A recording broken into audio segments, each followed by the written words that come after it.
But that's an issue that will come back. Yeah. Next, we'll listen to Mr. Ralph Baker Jr.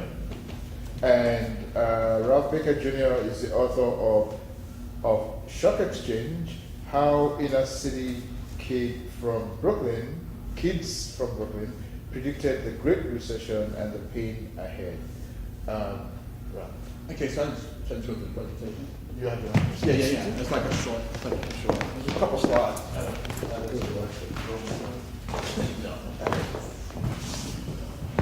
I'm trying not to use this. It looks like the older we get. It's a reality.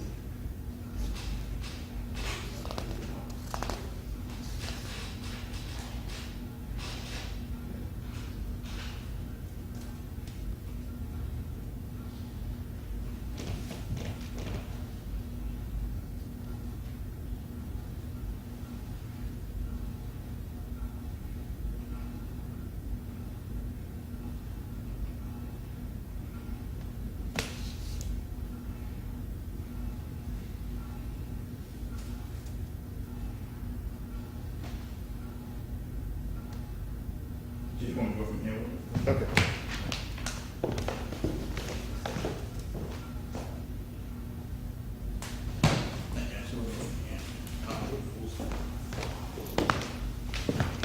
So most of what I talk about is like an extension of what we did with the kids. So the New York Stock Exchange is basically a travel basketball team which taught kids how to pick stocks. That was part of the program. So one thing we taught them was their stock picks were actually better than mine, by the way, because they were better at finding trends than adults would be.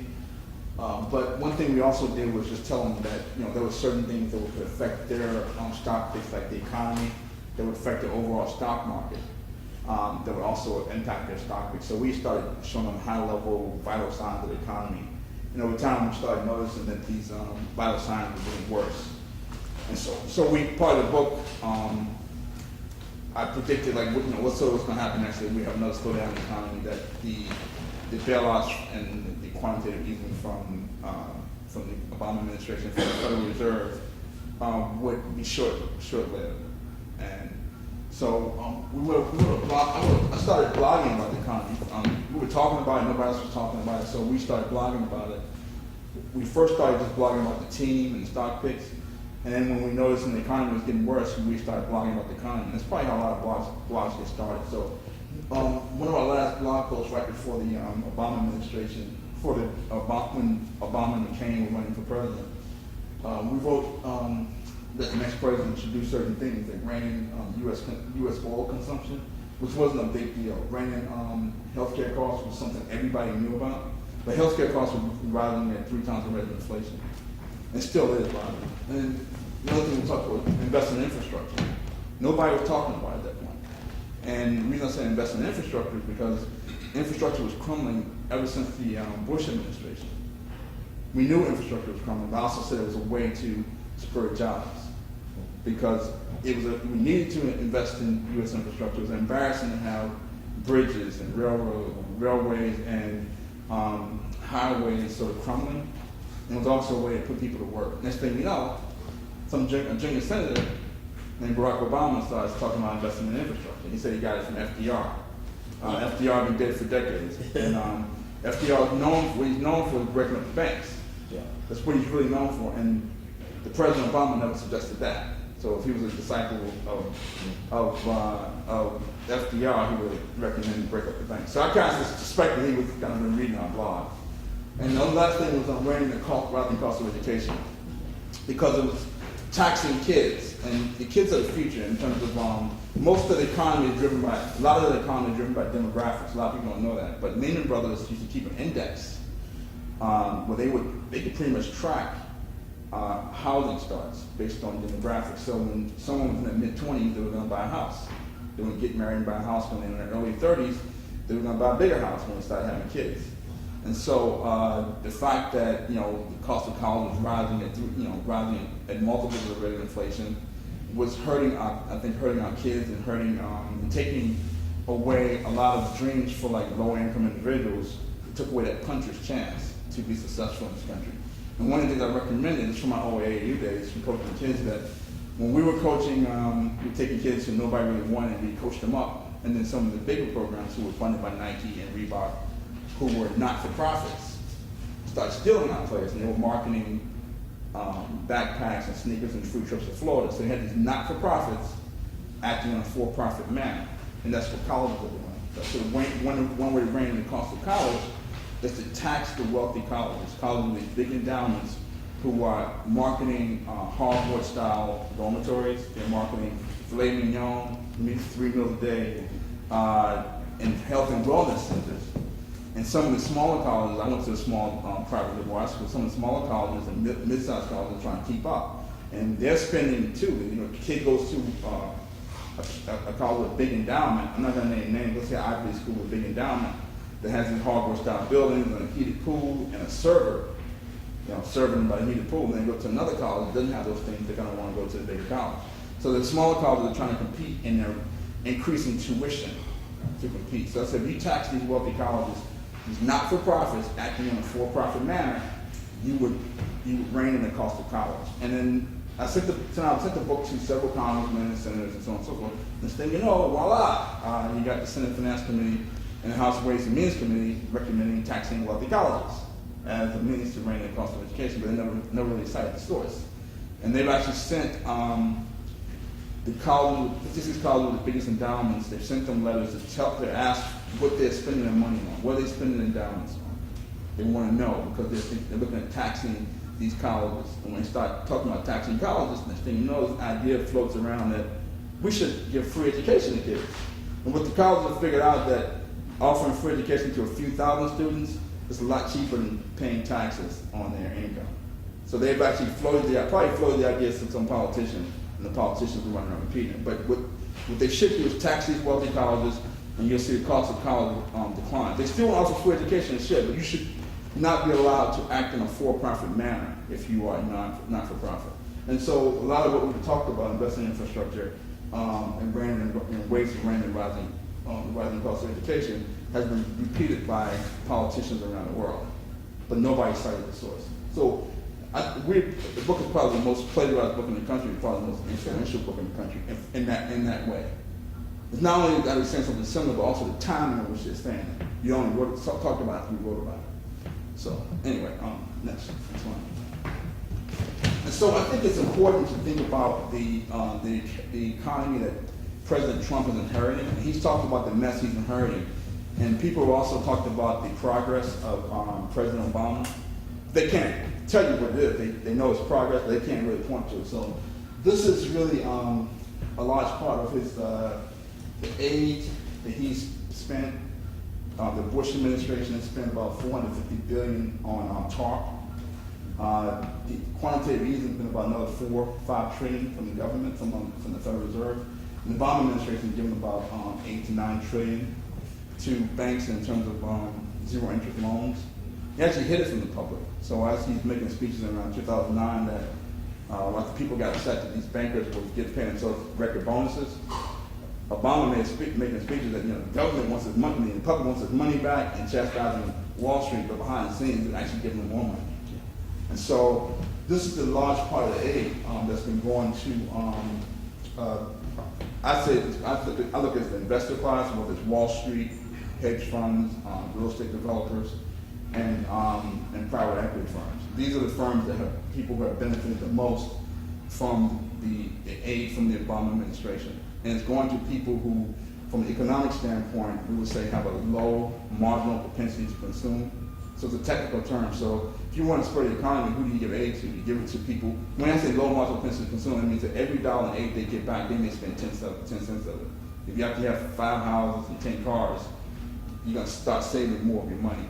So if you really want to spur the economy, you give aid to people who have a high marginal propensity to consume. Some single mother who really wants to buy a new toaster oven, really wants to buy some more school clothes, but he's sort of saving up for it or doesn't have the money right now. So every dollar that she spends, or you give it to middle income or low individuals, they spend 90 to 80% of it. So if you really want to spread it, this is an economist will tell you this is the last thing you should be doing.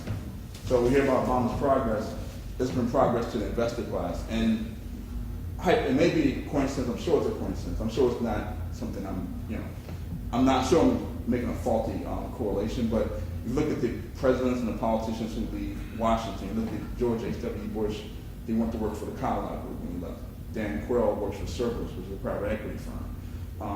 Bill Clinton used to work for a private equity firm. Bill Clinton's daughter used to work for a private equity firm. Bill Clinton's son-in-law works for a hedge fund. Jeb Bush worked for Lehman before it failed. So the high correlation between these politicians going to Washington and leaving and work for the investor class, and then you have this where there's a lot of focus of the aid going to the investor class.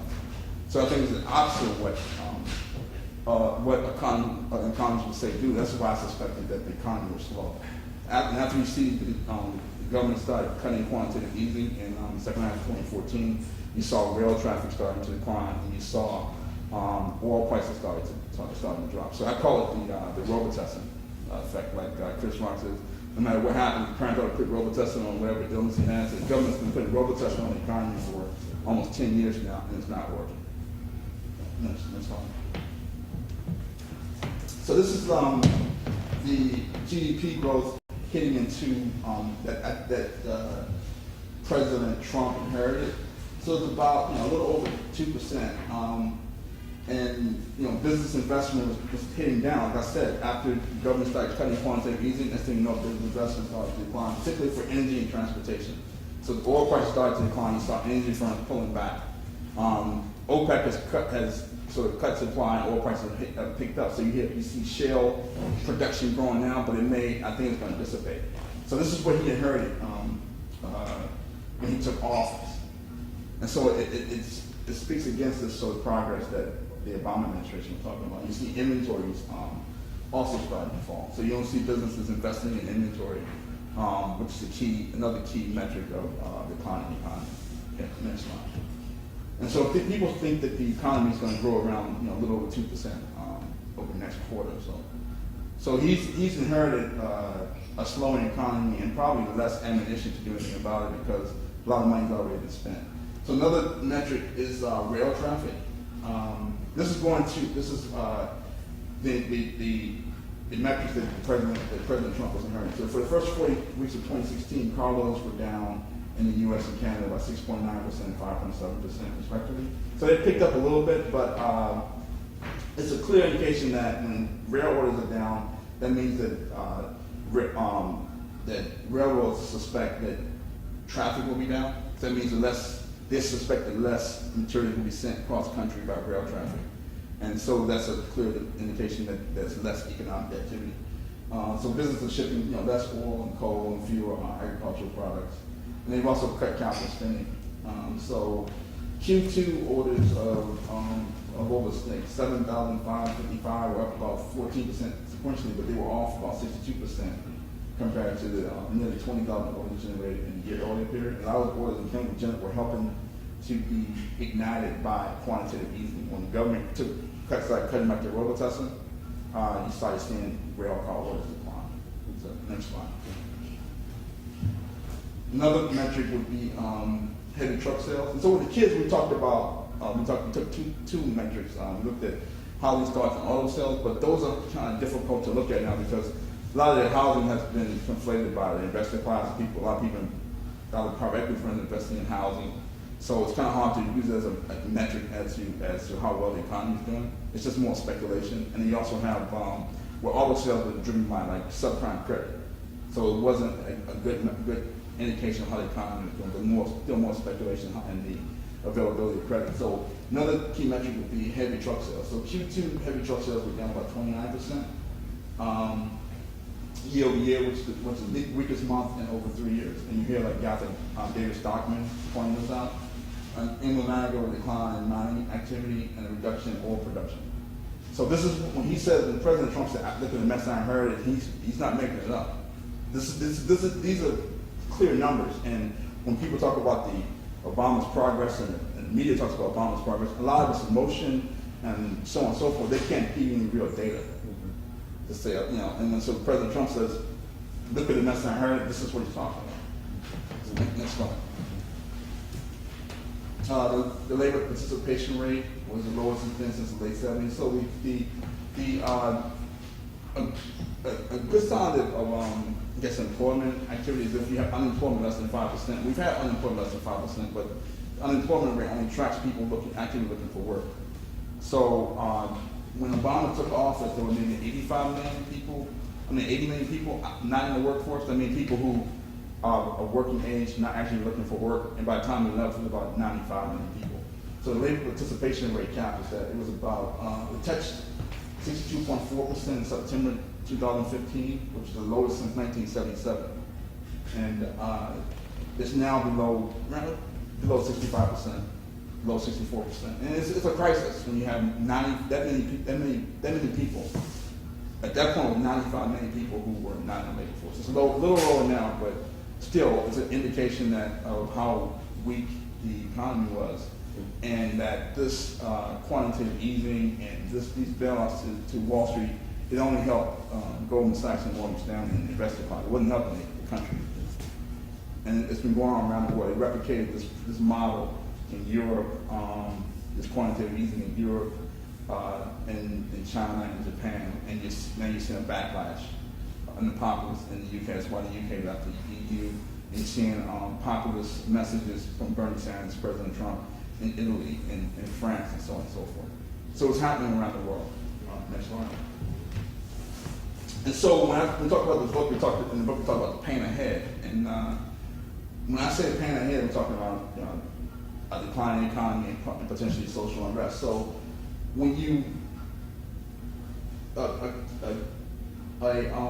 concerted effort has been made by the Federal Reserve to create a wealth effect in real estate and the stock market. But who are the company? How many people actually own stocks? And the majority of people, how many people can go into a pension fund and say, I want to raise $10 billion so I can buy stocks or buy real estate before the prices appreciate.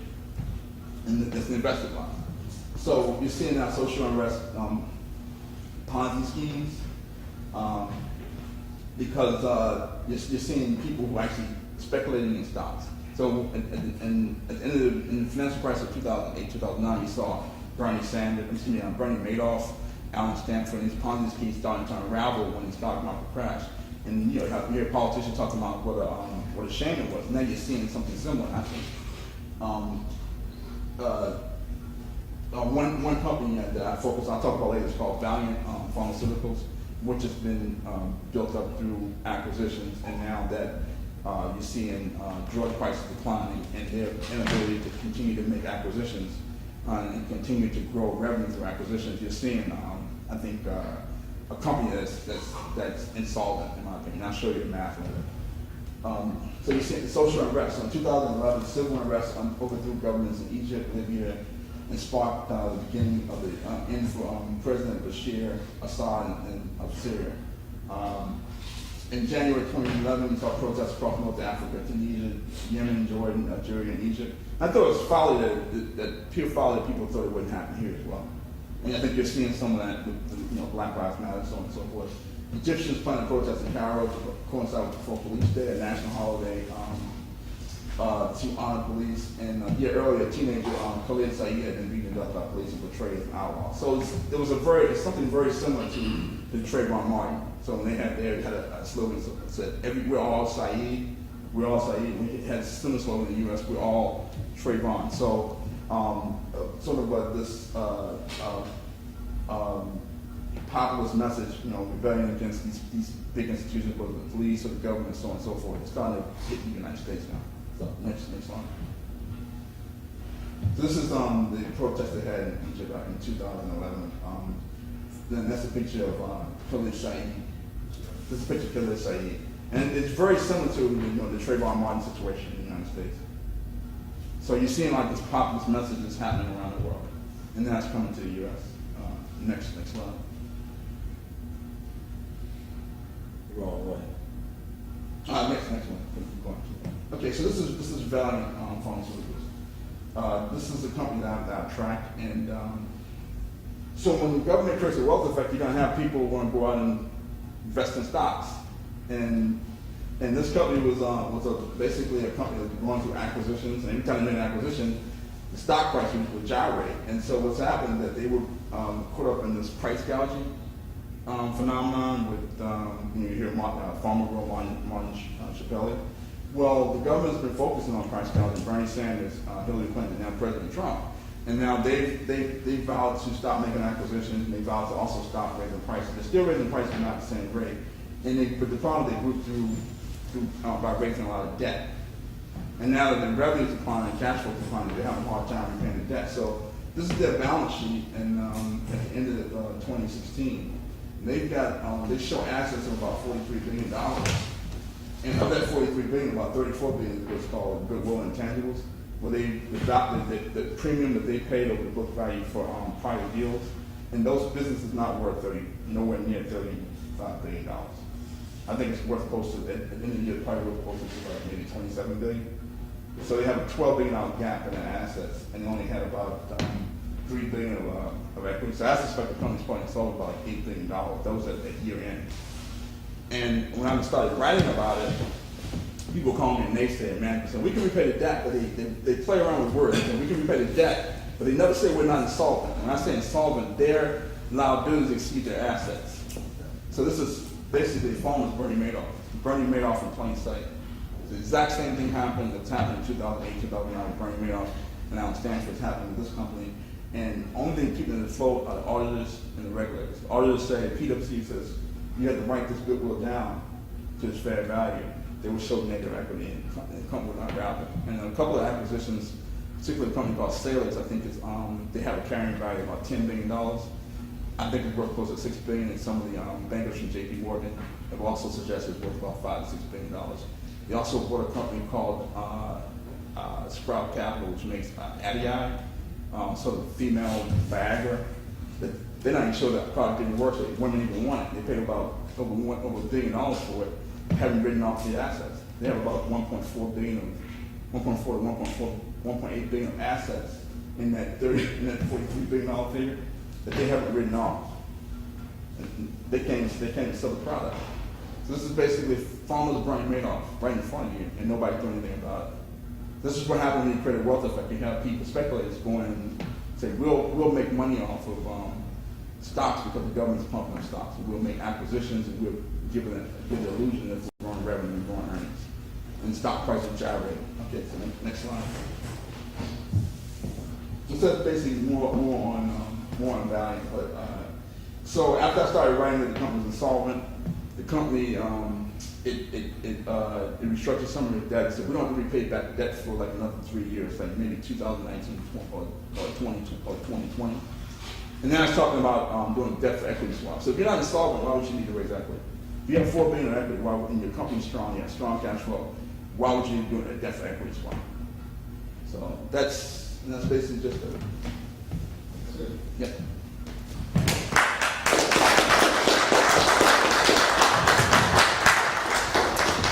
Thank you, Ralph Baker.